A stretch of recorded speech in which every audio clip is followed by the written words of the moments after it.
നമസ്കാരം, goodness evening ന്യൂസിലേക്ക് സ്വാഗതം. പ്രധാന വാർത്തകൾ. അടിയന്തരാവസ്ഥ ഭരണഘടനയ്ക്കെതിരെ നടന്ന ഏറ്റവും വലിയ ആക്രമണം സഭയെ അഭിസംബോധന ചെയ്ത് രാഷ്ട്രപതി. റഫേൽ, ഹമാസുമായി നേരിട്ടുള്ള പോരാട്ടം ആരംഭിച്ച് ഇസ്രായേൽ സേന. സർക്കാർ ഗ്യാരണ്ടിയോടെ 25 കോടി രൂപ വായ്പ. കെ ഫോണിന് വായ്പ എടുക്കാൻ അനുമതി നൽകി മന്ത്രിസഭാ യോഗം. നീറ്റ് ചോദ്യപേപ്പർ പെട്ടിയുടെ ഡിജിറ്റൽ ലോക്ക് പൊട്ടിച്ചു. പ്രിൻസിപ്പലിന്റെ വീട്ടിൽ CBI റെയ്ഡ്. 2020 ലോകകപ്പ് സെമിയിൽ അഫ്ഗാന് ദയനീയ തോൽവി. ദക്ഷിണാഫ്രിക്ക ഫൈനലിൽ. വാർത്തകൾ വിശദമായി. പാർലമെന്റിന്റെ സംയുക്ത സമ്മേളനത്തെ അഭിസംബോധന ചെയ്ത് രാഷ്ട്രപതി ദ്രൗപദി മുർമു. കഴിഞ്ഞ 10 വർഷത്തെ വികസന നേട്ടങ്ങൾ എണ്ണിപ്പറഞ്ഞ രാഷ്ട്രപതി അടിയന്തരാവസ്ഥ പ്രഖ്യാപനത്തെയും വിമർശിച്ചു. അടിയന്തരാവസ്ഥയിലൂടെ ഭരണഘടന ആക്രമിക്കപ്പെട്ടുവെന്നായിരുന്നു പരാമർശം. ഭരണഘടനയ്ക്കെതിരെ നടന്ന ഏറ്റവും വലിയ ആക്രമണമായിരുന്നു അടിയന്തരാവസ്ഥയെന്നും രാഷ്ട്രപതി കൂട്ടിച്ചേർത്തു.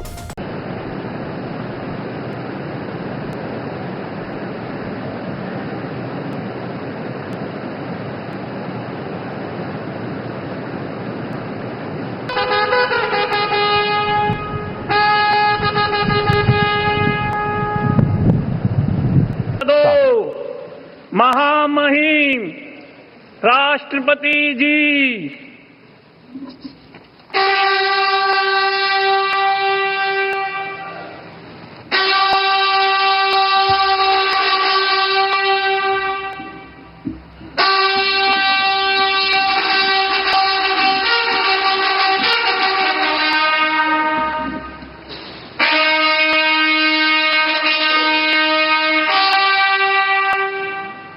ലോക്സഭാ സ്പീക്കറായി തിരഞ്ഞെടുക്കപ്പെട്ട ഓം ബിർള നടത്തിയ ആദ്യ പ്രസംഗത്തിലും അടിയന്തരാവസ്ഥയെ വിമർശിച്ചിരുന്നു. ഇതിനെതിരെ പ്രതിപക്ഷം സഭയിൽ പ്രതിഷേധിക്കുകയും ചെയ്തിരുന്നു. പുതിയ അംഗങ്ങൾക്ക് ആശംസ നേർന്നായിരുന്നു രാഷ്ട്രപതി പ്രസംഗം ആരംഭിച്ചത്. വ്യക്തമായ ഭൂരിപക്ഷമുള്ള സർക്കാർ 3ാം തവണ അധികാരത്തിലെത്തി. 140 കോടി ഇന്ത്യക്കാരുടെ സ്വപ്നങ്ങൾ സാക്ഷാത്കരിക്കാൻ പ്രയത്നിക്കുമെന്നാണ് പ്രതീക്ഷയെന്നും രാഷ്ട്രപതി പറഞ്ഞു. ജമ്മു കാശ്മീരിൽ പോളിംഗ് ശതമാനം വർദ്ധിച്ചത് പരാമർശിച്ച് രാഷ്ട്രപതി തിരഞ്ഞെടുപ്പ് കമ്മീഷനെയും അഭിനന്ദിച്ചു. 10 വർഷത്തെ വികസന നേട്ടങ്ങൾ വിശദീകരിച്ച് രാഷ്ട്രപതി വികസിത ഭാരതത്തിനുള്ള പ്രവർത്തനങ്ങൾ തടസ്സങ്ങളില്ലാതെ തുടരുമെന്നാണ് പ്രതീക്ഷയെന്നും പറഞ്ഞു. ഇന്ത്യ ഏറ്റവും വേഗത്തിൽ വളരുന്ന സമ്പദ് വ്യവസ്ഥയായി. എല്ലാ മേഖലയിലും ഇന്ത്യ മുന്നേറുന്നു. ഗ്രാമീണ സമ്പദ് വ്യവസ്ഥ ശക്തമാക്കി. പുതിയ സർക്കാർ അധികാരത്തിലെത്തിയ ഉടനെ PM കിസാൻ യോജന തുക 20,000 രൂപ അനുവദിച്ചു. കാർഷിക വിളകളുടെ താങ്ങുവില വർദ്ധിപ്പിച്ചു. രാഷ്ട്രപതി സംസാരിക്കുന്നതിനിടെ പലപ്പോഴും പ്രതിപക്ഷ പ്രതിഷേധം ഉയർന്നു. നീറ്റ് ക്രമക്കേടും അഗ്നിവീർ പദ്ധതിയും ഉൾപ്പെടെ ഉയർത്തിയായിരുന്നു പ്രതിഷേധം. രാഷ്ട്രപതി വിദ്യാഭ്യാസ നേട്ടങ്ങൾ വിവരിക്കവെയാണ് പ്രതിപക്ഷം നീറ്റ് വിഷയം ഉയർത്തിയത്.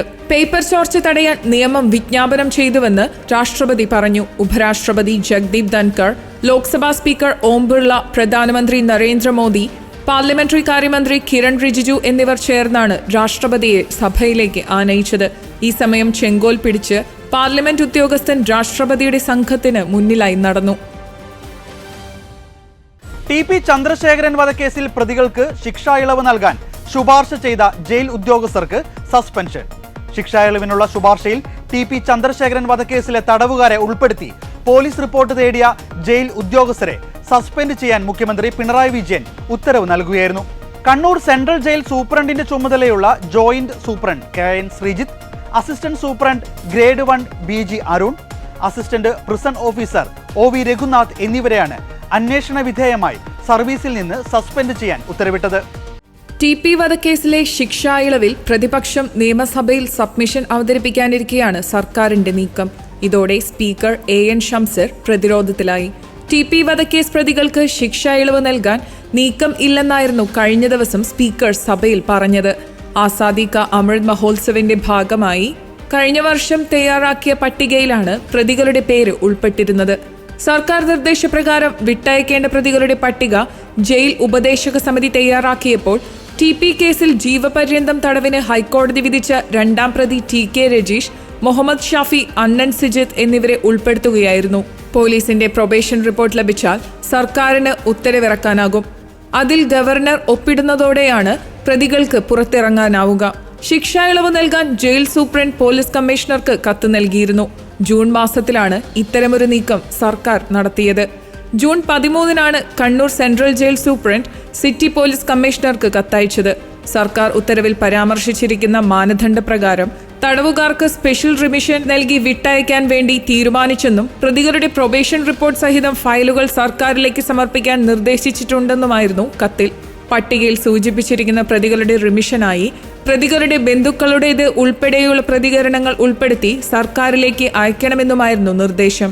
2012 മെയ് 4 രാത്രി 10 മണിക്കായിരുന്നു RMP നേതാവ് TP ചന്ദ്രശേഖരൻ കൊല്ലപ്പെട്ടത്. വടകര വള്ളിക്കാട് വെച്ച് ഇന്നോവ കാറിൽ പിന്തുടർന്നെത്തിയ കൊലയാളി സംഘം ബോംബെറിഞ്ഞു വീഴ്ത്തി വെട്ടിക്കൊലപ്പെടുത്തുകയായിരുന്നു. TP ചന്ദ്രശേഖരൻ വധക്കേസ് പ്രതികളുടെ ശിക്ഷാ ഇളവ് നൽകാനുള്ള നീക്കം ഗൂഢാലോചനയെന്ന് പ്രതിപക്ഷ നേതാവ് VD സതീശൻ അഭിപ്രായപ്പെട്ടു. 2022 മുതൽ നീക്കം നടക്കുന്നുവെന്ന് VD സതീശൻ നിയമസഭയിൽ പറഞ്ഞു. 7ാം പ്രതിക്കും ശിക്ഷാ ഇളവ് നൽകാൻ നീക്കം നടന്നെന്ന് പ്രതിപക്ഷ നേതാവ് ആരോപിച്ചു. 2022 പ്രിസൺ ആക്ടിൽ ഭേദഗതി വരുത്തിയെന്ന് VD സതീശൻ പറഞ്ഞു.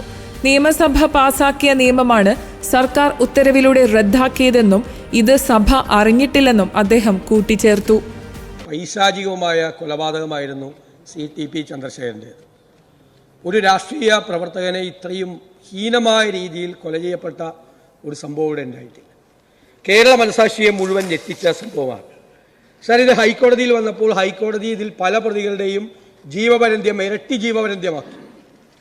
സാർ, ഇവിടെ നമ്മൾ ഞെട്ടിച്ചിരിക്കുന്ന സംഭവം 13/6/2024 കണ്ണൂരിലെ സെൻട്രൽ പ്രിസൺ സൂപ്രണ്ട് ഒരു ഔദ്യോഗികമായൊരു കത്ത് സിറ്റി പോലീസ് കമ്മീഷണർ കണ്ണൂർ കൊടുത്തിരിക്കുകയാണ്.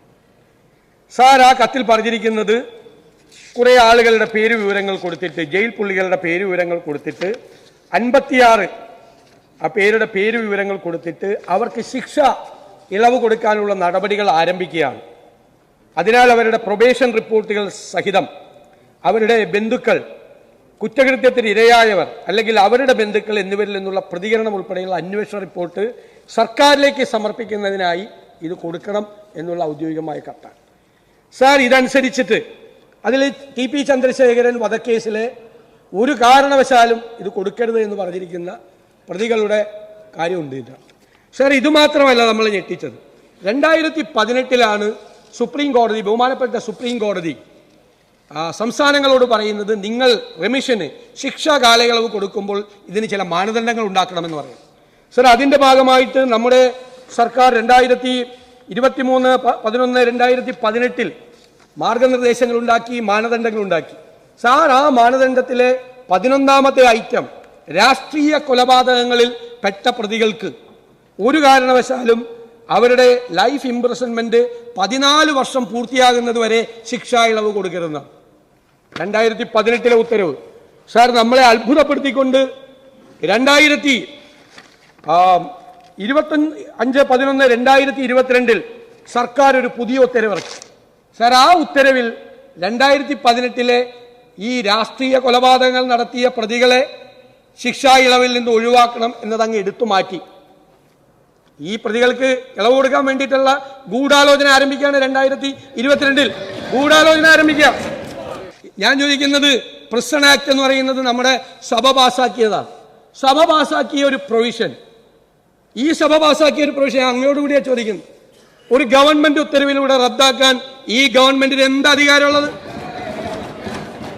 സീറോ മലബാർ സഭ സെന്റ് തോമസ് ദിനമായി ആചരിക്കുന്ന ജൂലൈ 3 സർക്കാർ പൊതു അവധി ദിനമായി പ്രഖ്യാപിക്കണമെന്ന ആവശ്യം ഉന്നയിച്ച് കാത്തലിക് നസ്രാണി അസോസിയേഷൻ മുഖ്യമന്ത്രി പിണറായി വിജയന് നിവേദനം നൽകി. നിയമസഭാ മന്ദിരത്തിലെ അദ്ദേഹത്തിന്റെ ഓഫീസിൽ വെച്ചാണ് CNA സംഘം മുഖ്യമന്ത്രിയെ കണ്ട് കാര്യങ്ങൾ ധരിപ്പിച്ച് നിവേദനം സമർപ്പിച്ചത്. കേരളത്തിലെ ക്രൈസ്തവരായ സർക്കാർ, അർദ്ധ സർക്കാർ ജീവനക്കാർക്ക് അന്നേ ദിവസം അവരുടെ മതപരമായ ചടങ്ങുകളിൽ സംബന്ധിക്കുവാൻ വേണ്ടി നേരത്തെ ഉണ്ടായിരുന്ന അവധി പുനഃസ്ഥാപിച്ചു തരണമെന്ന് കത്തിൽ നിവേദക സംഘം ചൂണ്ടിക്കാട്ടി. ക്രൈസ്തവ സഭാവിശ്വാസികളെ സംബന്ധിച്ചിടത്തോളം, പ്രത്യേകിച്ച് സീറോ മലബാർ സഭാവിശ്വാസികൾക്ക് വളരെ ഏറെ പ്രാധാന്യം നിറഞ്ഞ പുണ്യദിവസം കൂടിയാണ് July 3. Catholic Nasrani association chairman doctor MP George, convener Jose Parekattil, വക്താവ് ഷൈബി പാപ്പച്ചൻ, കോർ കമ്മിറ്റി അംഗം ഡേവിസ് ചൂരമന എന്നിവർ ഉൾപ്പെടുന്ന നിവേദക സംഘമാണ് മുഖ്യമന്ത്രിയെ കണ്ട് കാര്യങ്ങൾ ബോധിപ്പിച്ചത്. സെയിന്റ് തോമസ് ദിനത്തിൽ നിയമസഭ ചേരില്ലെന്ന സർക്കാർ തീരുമാനം അഭിനന്ദനാർഹവും സ്വാഗതാർഹവുമായ നടപടിയെന്ന് കാത്തലിക് നസ്രാണി അസോസിയേഷൻ അഭിപ്രായപ്പെട്ടു. കേരളത്തിലെ ക്രൈസ്തവ വിദ്യാർത്ഥികൾ, അധ്യാപകർ, മറ്റു ജീവനക്കാർ ഉൾപ്പെടെയുള്ളവർക്ക് അവരുടെ മതപരമായ അവകാശങ്ങൾ അനുഷ്ഠിക്കാനുള്ള ദിനമാണ് സെയിന്റ് തോമസ് ദിനമായ ജൂലൈ 3. കാത്തലിക് നസ്രാണി അസോസിയേഷൻ്റെ നേതൃത്വത്തിൽ അതിൻ്റെ ഭാരവാഹികളായ ഞങ്ങളെല്ലാവരും കൂടി ഇന്ന് നമ്മുടെ മുഖ്യമന്ത്രിയെ കാണുകയുണ്ടായി. മുഖ്യമന്ത്രിയെ കാണുന്നതിലൊരു പ്രധാനപ്പെട്ട കാര്യം നമ്മുടെ എല്ലാം മാർഗദർശിയും നമുക്കെല്ലാം വിശ്വാസങ്ങൾ പകർന്നു നൽകുകയും നമ്മളെല്ലാം ക്രിസ്തുമതം സ്വീകരിക്കുകയും ചെയ്ത് അതിനെല്ലാം വഴികാട്ടിയായ മാർ തോമസ് ലീഗായുടെ ഓർമ്മ ദിനമായ ജൂലൈ 3 പൊതു അവധി ദിനമായി പ്രഖ്യാപിക്കണമെന്ന് ഇന്ന് ഞങ്ങൾ മുഖ്യമന്ത്രിക്ക് നേരിൽ കണ്ട് ഒരു നിവേദനം സമർപ്പിക്കുകയുണ്ടായി. അത് അനുഭാവപൂർവ്വം അദ്ദേഹം അത് പരിഗണിക്കാം എന്ന് പറയുകയും നിയമസഭ അന്നേ ദിവസം നിയമസഭ അവധിയായി പ്രഖ്യാപിച്ചിട്ടുണ്ടെന്നുള്ള ഒരു അഭിപ്രായവും നമുക്ക് അവിടെ നിന്ന് ലഭിക്കുകയുണ്ടായി. മറ്റൊരു കാര്യം, നമ്മുടെ എറണാകുളം അങ്കമാലി അതിരൂപതയിൽ ഏകീകൃത കുർബാന വിഷയവുമായി ബന്ധപ്പെട്ട് ഇപ്പോൾ ചില പ്രശ്നങ്ങൾ വിമതരായിട്ടുള്ള ആളുടെ ഭാഗത്തു നിന്നും നമുക്ക് ഔദ്യോഗിക പക്ഷത്തിനും സഭാ നേതൃത്വത്തിനും നേരിടേണ്ടി വന്നിരിക്കുകയാണ്. ഇത്രയും കാര്യങ്ങൾ ഞങ്ങൾ സർക്കാരിൻ്റെ ശ്രദ്ധയിൽപ്പെടുത്തി, ബഹുമാനപ്പെട്ട മുഖ്യമന്ത്രിയുടെ ശ്രദ്ധയിൽപ്പെടുത്തി. അതായത് ജൂലൈ 3 മുതൽ നമ്മുടെ രൂപതയിൽ, എറണാകുളം അങ്കമാലി അതിരൂപതയിൽ ഏകീകൃത വിശുദ്ധ കുർബാന അർപ്പിക്കാതെ വിമത പ്രവർത്തനങ്ങൾ നടത്തി വീണ്ടും സഭയ്ക്കെതിരായി പ്രവർത്തിക്കുന്നവരുടെ പേരിൽ നടപടി സ്വീകരിക്കണമെന്നും അവർ നമ്മുടെ സഭയ്ക്കയുടെ സ്ഥാപന ജംഗമ വസ്തുക്കൾ, സഭയുടെ സ്വത്തുക്കൾ കൈക്കലാക്കുവാൻ വേണ്ടി ശ്രമിക്കുന്ന പ്രവർത്തനങ്ങളിൽ നിന്നും അവരെ പിന്തിരിപ്പിക്കണമെന്നും സഭാ നേതൃത്വത്തിൻ്റെ ഔദ്യോഗിക പക്ഷത്ത് നിൽക്കുന്ന ഒരു സംഘടന എന്ന നിലയ്ക്ക് നമ്മൾ കാത്തലിക് നസ്രാണി അസോസിയേഷൻ ബഹുമാനപ്പെട്ട മുഖ്യമന്ത്രിയെ അത് ധരിപ്പിക്കുകയുണ്ടായി. അദ്ദേഹം പറഞ്ഞു, ഇതിനെല്ലാം ഞാൻ പരിഹാരം കണ്ടുകൊള്ളാം എന്ന് ഒരു ഉറപ്പ് ഞങ്ങൾക്ക് എല്ലാവർക്കും തരികയുണ്ടായി. ദക്ഷിണ ഉത്തര ഗാസയിൽ ആക്രമണം ശക്തിപ്പെടുത്തിയ ഇസ്രായേൽ സേന റഫേൽ ഹമാസുമായി നേരിട്ടുള്ള പോരാട്ടം ആരംഭിച്ചു. ഹമാസിന്റെ ഒളിസങ്കേതങ്ങൾ ഉൾപ്പെടെ തകർത്തതായി ഇസ്രായേൽ സേന അവകാശപ്പെട്ടു. ടാങ്കുകളുമായി റഫേൽ മുന്നേറുന്ന ഇസ്രായേൽ സേനയെ തടഞ്ഞ് ഹമാസ്. ഇസ്ലാമിക് ജിഹാദ് പ്രവർത്തകർ കനത്ത റോക്കറ്റ് മോട്ടോർ ആക്രമണം നടത്തി. ഹമാസിന് ആയുധമെത്തിച്ചിരുന്ന ഒരു പ്രമുഖനെ വധിച്ചതായി ഇസ്രായേൽ സേന അറിയിച്ചു. അൽ നുസൈറത്തിൽ ഒരു അപ്പാർട്ട്മെന്റിന് നേരെയുണ്ടായ ഷെല്ലാക്രമണത്തിൽ 5 പേർ കൊല്ലപ്പെട്ടു. ഇതേസമയം വെടിനിർത്തൽ ചർച്ചകളിൽ കാര്യമായ പുരോഗതിയില്ല. ഗാസയിലെങ്ങും കടുത്ത ഭക്ഷ്യക്ഷാമം തുടരുന്നു. പട്ടിണി മൂലം മരിക്കുന്നവരുടെ എണ്ണം ഓരോ ദിവസവും വർദ്ധിക്കുകയാണ്. ഏദൻ കടലിടുക്കിലൂടെ സഞ്ചരിച്ചിരുന്ന ഒരു ചരക്കു കപ്പലിന് നേരെ യമനിലെ ഹൂതികൾ ആക്രമണം നടത്തി. അതേസമയം ഇസ്രായേൽ സിറിയയിൽ നടത്തിയ വ്യോമാക്രമണത്തിൽ 2 പേർ കൊല്ലപ്പെട്ടതായും ഒരു സൈനികന് പരിക്കേറ്റതായും സിറിയൻ സ്റ്റേറ്റ് മീഡിയ റിപ്പോർട്ട് ചെയ്തു. ദമാസ്കസ് നാട്ടിൻപുറങ്ങളിലെ സൈദ സൈന പ്രദേശത്തിന് സമീപമുള്ള ഹിസ്ബുള്ള, ഇറാൻ മിലിഷ്യകളുമായി ബന്ധപ്പെട്ട സ്ഥലങ്ങൾ ലക്ഷ്യമിട്ടായിരുന്നു ആക്രമണമെന്ന് Syrian observatory for human rights സ്ഥിരീകരിച്ചു. കൂടാതെ സുവൈദയുടെ കിഴക്കൻ ഗ്രാമപ്രദേശത്തുള്ള താൽ സാഹൻ റഡാർ സൈറ്റിലും സ്ഫോടനങ്ങൾ റിപ്പോർട്ട് ചെയ്തിട്ടുണ്ട്.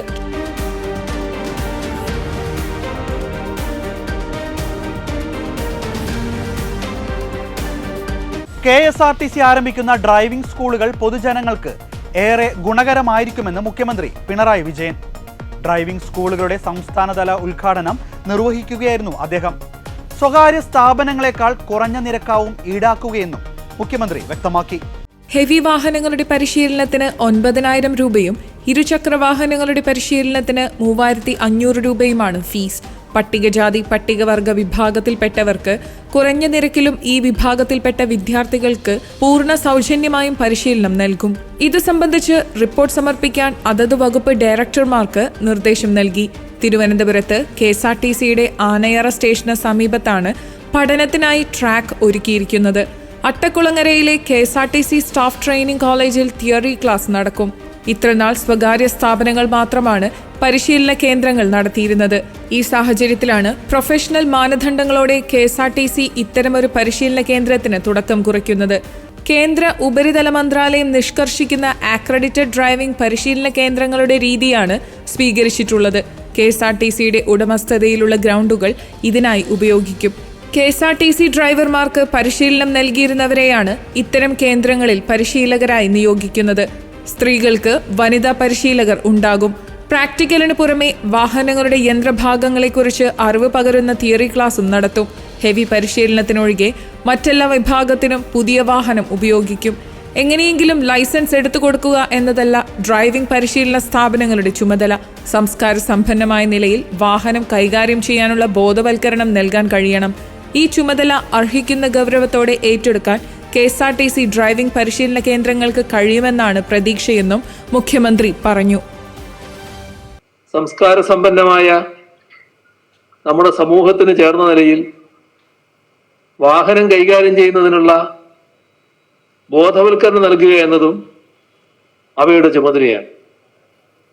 ഈ ചുമതലയെ അത് അർഹിക്കുന്ന ഗൗരവത്തോടെ തന്നെ ഏറ്റെടുക്കാൻ KSRTC ഡ്രൈവിംഗ് സ്കൂളിന് കഴിയുമെന്നാണ് പ്രതീക്ഷ. കാലാകാലങ്ങളായി നടത്തിവരുന്ന ഡ്രൈവിംഗ് പരിശീലനത്തിലെയും പരീക്ഷകളിലെയും ന്യൂനതകൾ പരിഹരിക്കാനാണ് നിലവിലെ ഡ്രൈവിംഗ് ടെസ്റ്റ് സമ്പ്രദായത്തിൽ റോഡ് സുരക്ഷ മുൻനിർത്തിയുള്ള ചില പരിഷ്കാരങ്ങൾ സർക്കാർ ഏർപ്പെടുത്തിയത്. റോഡ് സുരക്ഷയ്ക്ക് മുന്തിയ പരിഗണനയാണ് സംസ്ഥാന സർക്കാർ നൽകുന്നത്. ഓരോ ജീവനും വിലപ്പെട്ടതാണ്. റോഡ് നിയമങ്ങൾ കൃത്യമായി പാലിക്കാത്തതുകൊണ്ടും ഓടിക്കുന്ന വാഹനങ്ങളെക്കുറിച്ചുള്ള കൃത്യമായ ധാരണയില്ലാത്തതുകൊണ്ടും ഒരു ജീവൻ പോലും നമ്മുടെ നാട്ടിൽ നഷ്ടപ്പെടാനിടവരരുത്.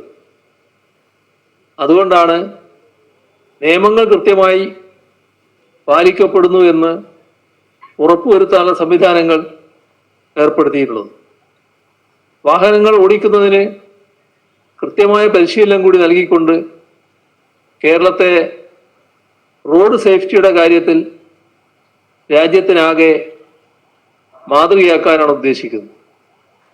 എല്ലാവരുടെയും സഹകരണം ഇക്കാര്യത്തിൽ ഉണ്ടാകണമെന്ന് അഭ്യർത്ഥിക്കട്ടെ.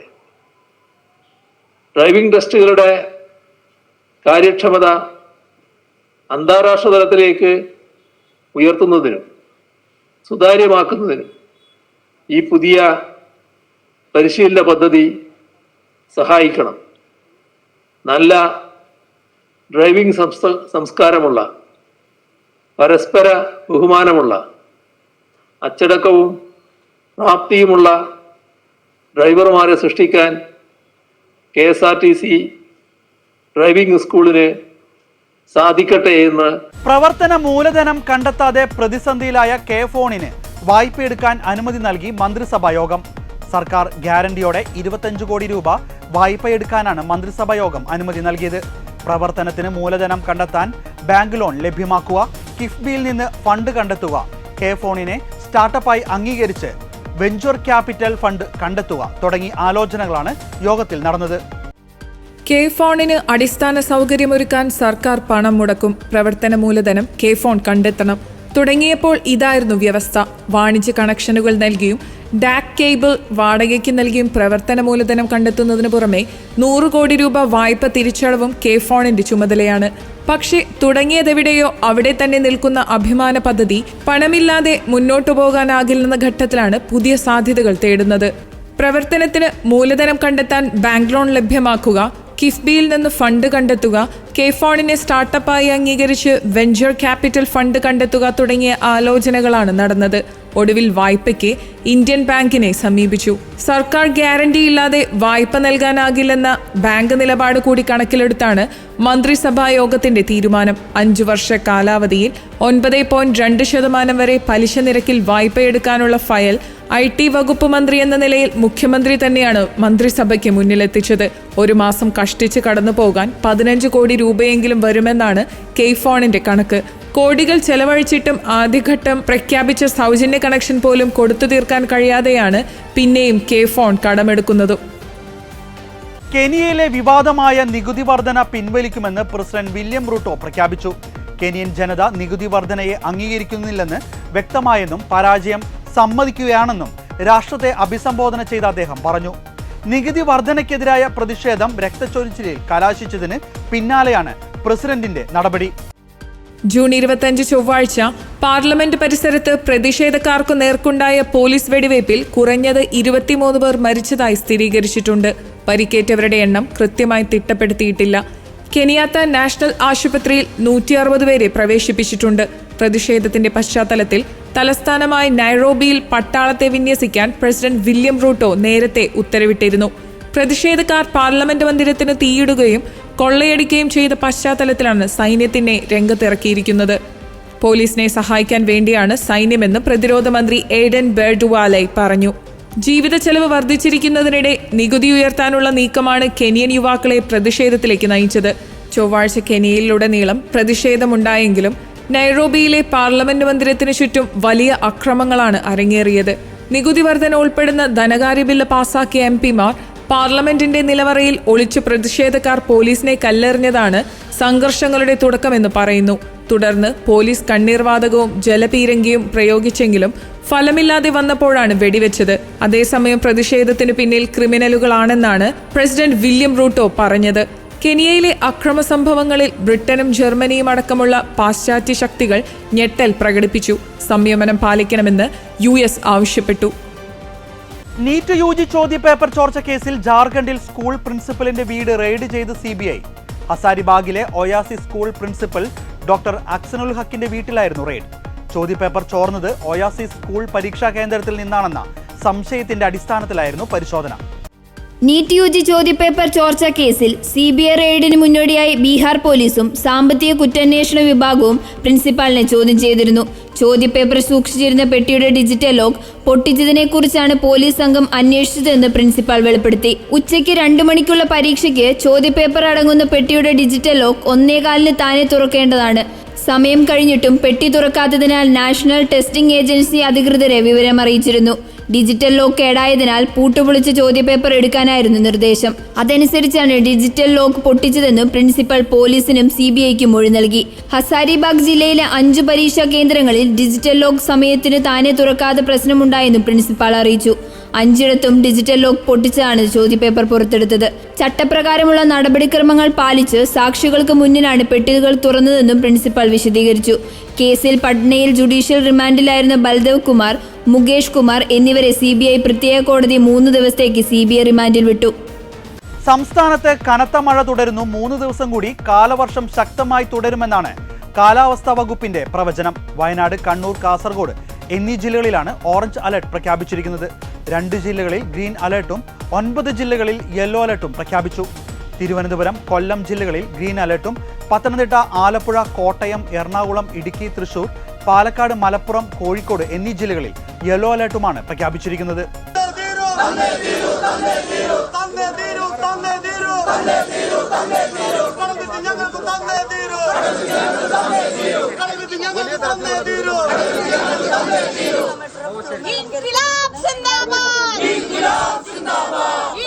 ഇടുക്കി, മൂന്നാർ ഉൾപ്പെടെയുള്ള മേഖലയിൽ ഇടിമിന്നലോടുള്ള മഴ തുടരുന്നതിനാൽ പ്രശ്ന സാധ്യത കണക്കിലെടുത്ത് ജില്ലയിലെ വിനോദസഞ്ചാര കേന്ദ്രങ്ങളിൽ നിയന്ത്രണം ഏർപ്പെടുത്തി. രാത്രി യാത്രാ നിരോധനവും തുടരുന്നുണ്ട്. തമിഴ്നാട്ടിലേക്ക് ദേവികുളം വഴിയുള്ള പാത മാറ്റി നിർത്തി ആനച്ചാൽ വഴി പോകാൻ നിർദ്ദേശമുണ്ട്. കല്ലാർകുട്ടി, പാംബ്ല, മൂന്നാർ ഹെഡ്വർക്ക് ഡാം എന്നിവയുടെ ഷട്ടറുകൾ തുറന്നതിനാൽ പെരിയാർ, മുതിരപ്പുഴയാർ എന്നിവയുടെ തീരങ്ങളിൽ ജാഗ്രതാ നിർദ്ദേശമുണ്ട്. വയനാട് ജില്ലയിൽ ഖനനത്തിന് കളക്ടർ താൽക്കാലിക വിലക്ക് ഏർപ്പെടുത്തി. ഇന്നും നാളെയും ഖനനമോ മണ്ണെടുപ്പോ പാടില്ല. വിനോദസഞ്ചാര കേന്ദ്രങ്ങളും ഇന്ന് അടച്ചിടും. പുഴയിലോ വെള്ളക്കെട്ടുകളിലോ ഇറങ്ങരുതെന്നും പുഴയിൽ മീൻ പിടിക്കാൻ ഇറങ്ങരുതെന്നും കളക്ടർ മുന്നറിയിപ്പ് നൽകി. ഇന്നലെ വൈകുന്നേരത്തെ കനത്ത മഴയെ തുടർന്ന് മലപ്പുറം പെരുമ്പടപ്പ് വില്ലേജിൽ ഒരു ദുരിതാശ്വാസ ക്യാമ്പ് ആരംഭിച്ചു. ഒരു കുടുംബത്തെ ക്യാമ്പിലേക്ക് മാറ്റി. വെളിയങ്കോട്, പൊന്നാനി വില്ലേജുകളിൽ 22 ആളുകളെ ബന്ധുവീടുകളിലേക്ക് താമസം മാറ്റി. കോട്ടയത്ത് താഴ്ന്ന പ്രദേശങ്ങളിൽ വെള്ളം കയറാനുള്ള സാധ്യതയുള്ളതിനാൽ ക്യാമ്പുകൾ സജ്ജമാക്കാൻ തഹസിൽദാർമാരോട് കളക്ടർ നിർദ്ദേശിച്ചു. അപകടകരമായ മരങ്ങളും ശിഖരങ്ങളും മുറിച്ചുമാറ്റാൻ തദ്ദേശ ഭരണവകുപ്പ് ജോയിന്റ് ഡയറക്ടർക്ക് നിർദ്ദേശം നൽകി. കേന്ദ്ര ജല കമ്മീഷന്റെ മാഡമൺ, ഐരൂർ, കുരുടാമണ്ണിൽ എന്നിവിടങ്ങളിലെ കണക്കനുസരിച്ച് പമ്പാ നദിയിലെ ജലനിരപ്പ് അപകടമേഖല കടന്നു. കല്ലൂപ്പാറയിലെ കണക്കനുസരിച്ച് മണിമലയാറ്റിലെ ജലനിരപ്പും അപകടമേഖലയ്ക്കും മുകളിലാണ്. 2 നദികളിലും കേന്ദ്ര ജല കമ്മീഷൻ ഓറഞ്ച് അലർട്ട് പ്രഖ്യാപിച്ചു. എറണാകുളം എടവനക്കാട് തീരപ്രദേശ മേഖലയോട് കളക്ടർ അവഗണന കാണിക്കുന്നു എന്നാരോപിച്ച് വൈപ്പിൻ ചെറായി സംസ്ഥാന പാത തീരദേശവാസികൾ ഉപരോധിച്ചു. നിലവിൽ പുലിമുട്ട് വരുന്നതിനും മെട്രോ മോഡലിൽ കടൽഭിത്തി നിർമ്മിക്കുന്നതിനും ഫണ്ടില്ലെന്ന് കളക്ടറേറ്റിൽ വിളിച്ചു ചേർത്ത യോഗത്തിൽ കളക്ടർ നിലപാടെടുത്തു. ഇതിനെതിരെയാണ് ഇന്നു രാവിലെ 8 മണി മുതൽ റോഡിൽ കുത്തിയിരുന്ന് തീരദേശവാസികൾ ഉപരോധിച്ചത്. ഇനി 2020 ലോകകപ്പ് വിശേഷങ്ങളിലേക്ക്.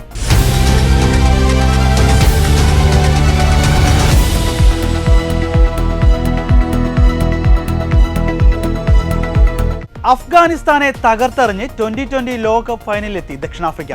അഫ്ഗാനിസ്ഥാനെതിരെ 9 വിക്കറ്റ് വിജയവുമായാണ് ദക്ഷിണാഫ്രിക്ക ചരിത്ര ഫൈനൽ ഉറപ്പിച്ചത്. ആദ്യം ബാറ്റ് ചെയ്ത അഫ്ഗാനിസ്ഥാൻ ഉയർത്തിയ 57 റൺസ് വിജയലക്ഷ്യത്തിലേക്ക് 8.5 ഓവറിൽ 1 വിക്കറ്റ് നഷ്ടത്തിൽ ദക്ഷിണാഫ്രിക്ക എത്തി. അതേസമയം രാത്രി 8-ന് നടക്കുന്ന രണ്ടാം സെമി ഫൈനൽ പോരാട്ടത്തിൽ ഒരു മത്സരം പോലും തോൽക്കാതെ എത്തിയ ഇന്ത്യ നിലവിലെ ചാമ്പ്യന്മാരായ ഇംഗ്ലണ്ടിനെ നേരിടും. Jansen strikes and it's a big one. It is Ramanullah Gurbaz who has to go. Pulls powerfully down through mid-on for 4. Jansen just struggling a little bit. Oh, there's one that just takes off a little bit. Inferior. That's it, bowled back through the gate. Right length, right line. 8 പന്തിൽ 5 runs എടുത്ത Quinton de Kock മാത്രമാണ് ദക്ഷിണാഫ്രിക്കൻ batting നിരയിൽ പുറത്തായത്. Quinton ഡിക്കോക്കിന്റെ wicket മാത്രമാണ് ദക്ഷിണാഫ്രിക്കയ്ക്ക് നഷ്ടമായത്. ഫസൽ ഹഖ് ഫറൂഖിയുടെ പന്തിൽ bowled ആവുകയായിരുന്നു താരം. 3-ാം വിക്കറ്റിൽ റീസ ഹെൻറിക്സ്, എയ്ഡൻ മാർക്രം സഖ്യം ദക്ഷിണാഫ്രിക്കയെ വിജയത്തിലേക്ക് നയിച്ചു. നേരത്തെ പരിതാപകരമായിരുന്നു അഫ്ഗാന്റെ തുടക്കം. 28 റൺസ് നേടുന്നതിനിടെ അവർക്ക് 6 വിക്കറ്റുകൾ നഷ്ടമായി. റഹ്മാനുള്ള ഗുർബാസ്, ഇബ്രാഹിം സദ്രാൻ, ഗുൽബാദിൻ നെയ്ബ്, അസ്മത്തുള്ള, മുഹമ്മദ് നബി, നങ്കയാലിയ ഖറോത്തെ എന്നിവർ പാടെ നിരാശപ്പെടുത്തി. കരീം ജനാത്ത്, റാഷിദ് ഖാൻ സഖ്യം പിടിച്ചു നിൽക്കാനുള്ള ചെറിയ ശ്രമം നടത്തി. 22 റൺസ് ഇരുവരും കൂട്ടിച്ചേർത്തു. ഇതുതന്നെയായിരുന്നു അഫ്ഗാൻ ഇന്നിംഗ്സിലെ മികച്ച കൂട്ടുകെട്ട്. ഇരുവരും 8 റൺസ് വീതമെടുത്ത് പുറത്തായി. നൂർ അഹമ്മദ്, നവീൻ ഉൽ ഹഖ് എന്നിവരാണ് പുറത്തായ മറ്റു താരങ്ങൾ. ഫസൽ ഹഖ് ഫറൂഖി പുറത്താവാതെ നിന്നു. ജാൻസനും ഷംസിക്കും പുറമെ കഗീസോ റബാദ, ആൻഡിഷ് നോർജെ എന്നിവർ 2 വിക്കറ്റ് വീതം വീഴ്ത്തി. 2020 ലോകകപ്പിലെ അവസാന സൂപ്പർ 8 മത്സരത്തിൽ ഓസ്ട്രേലിയയെ തോൽപ്പിച്ച് ടൂർണമെന്റിന് പുറത്തേക്കുള്ള വഴി തുറന്നുകൊടുത്തതോടെ കഴിഞ്ഞ ഏകദിന ലോകകപ്പ് ഫൈനലിലേറ്റ തോൽവി ഭാരം ടീം ഇന്ത്യ അല്പമൊന്ന് കുറച്ചു. ഇനി ബാക്കിയുള്ളത് 2022 സെമി ഫൈനൽ കണക്കാണ്. അന്ന് 10 വിക്കറ്റിന് ഇന്ത്യയെ തോൽപ്പിച്ചാണ് ഇംഗ്ലണ്ട് ഫൈനലിൽ കടന്നതും പിന്നാലെ കപ്പ് നേടിയതും. ആ തോൽവിക്ക് പകരം ചോദിക്കാനുള്ള സുവർണാവസരമാണ് ഇന്നത്തെ സെമി ഫൈനലിന്റെ രൂപത്തിൽ ഇന്ത്യക്ക് ലഭിച്ചിരിക്കുന്നത്. ടൂർണമെന്റിലെ അപരാജിത കുതിപ്പിന്റെ കരുത്തിലാണ് ഇന്ത്യ ഇന്ന് സെമി പോരാട്ടത്തിന് ഇറങ്ങുന്നതെങ്കിൽ ഗ്രൂപ്പ് സ്റ്റേജിലും സൂപ്പർ 8-ലും അപ്രതീക്ഷിത തോൽവി നേരിട്ടാണ് ഇംഗ്ലണ്ടിന്റെ വരവ്. ഇതോടെ ഗുഡ്നസ് ഈവനിംഗ് ന്യൂസ് ഇവിടെ പൂർണ്ണമാവുകയാണ്. കൂടുതൽ വാർത്താ അപ്ഡേറ്റുകൾക്കായി ഗുഡ്നസ് ന്യൂസ് ചാനൽ സന്ദർശിക്കുക. നന്ദി.